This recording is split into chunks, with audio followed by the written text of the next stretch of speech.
কবি শেখ ফজলুল করিম বলেছিলেন, কোথায় স্বর্গ কোথায় নরক কে বলে তা বহুদূর, মানুষের মাঝে স্বর্গ নরক মানুষেই সুরাসুর।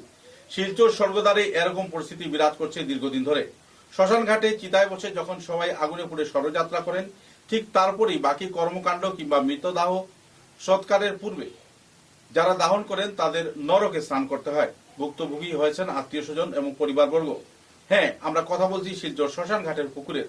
নরককুণ্ড হয়ে রয়েছে এই পুকুর। নরককুণ্ড রয়েছে এই পুকুরে। পুকুরের চারিদিকে ঝোপঝাড়, প্লাস্টিকের জলের বোতল, পলিথিন, গাছের ডাল, আগাছায় ভরপুর এই পুকুর। জলের মধ্যে রয়েছে ভয়ঙ্কর শেওলা, যাকে দেখলে মৃত্যুর হাতছানি বলেই মনে হয়। জলের মধ্যে রয়েছে ভয়ঙ্কর শেওলা। দূর থেকে পুকুরটা দেখলেই মনে হয় যেন মৃত্যু হাতছানি দিয়ে ডাকছে।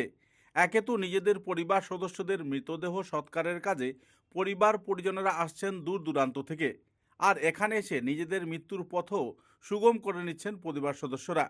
শাস্ত্রবিধি অনুযায়ী মৃতদেহ সৎকারের আগে স্নান করতে হয় পরিবারের বড় ছেলে কিংবা অন্যান্য সদস্যদের, কিন্তু শিলচর শ্মশান ঘাটের পুকুর আজ পরিণত হয়েছে নরক কুণ্ডে।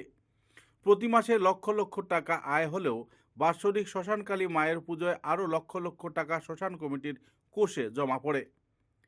রয়েছে পরিচালন কমিটি, সম্পাদক, সভাপতি, বাকি নেই অন্যান্য সদস্যদের দায়িত্বপূর্ণ পদগুলো।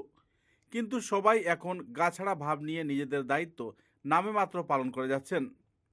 শ্মশান ঘাটে 2-3 জন কর্মী ছাড়া বাকিদের ভূমিকা রাজনৈতিক নেতাদের সামনে শুধু নিজেদের ক্ষমতা ও হম্বিতম্বি দেখানোই সার। কেন এতদিন ধরে পুকুরের সংস্কার হচ্ছে না? কেন এ ধরনের নোংরা জলে স্নান করতে বাধ্য হতে হচ্ছে মৃতদেহ সৎকারকারী পরিবার সদস্যদের? মুখে কেন কুলুপ এঁটে বসে রয়েছেন শ্মশানঘাট শ্মশানকালী পূজা পরিচালন কমিটির সদস্যরা? নগর নিগমের ভূমিকা কেন উদাসীন? শুধু প্রত্যেকটা বিষয়ে ফান্ডের টাকা জমা করাটাই কি সবার লক্ষ্য? পুকুর সংস্কারের জন্য কি কমিটির ফান্ডে কোনো টাকা নেই, নাকি রাজনৈতিক মদতপুষ্ট নগর নিগমের সিন্ডিকেটের অনুমোদন দিচ্ছে না? এই আর্থিক অনুমোদনের বিষয়টা ঘোর জটিল হলেও নাজেহাল হতে হচ্ছে সাধারণ নাগরিকদেরকেই। সব মিলিয়ে এক বিষাক্ত পরিবেশে সময় কাটাচ্ছেন ভুক্তভোগীরা। উল্লেখ্য, 2-1 বছর আগে এই পুকুরে স্নান করতে নেমে জলে ডুবে মারা গিয়েছিল এক যুবক। তারপরও টনক নড়েনি কর্তৃপক্ষের।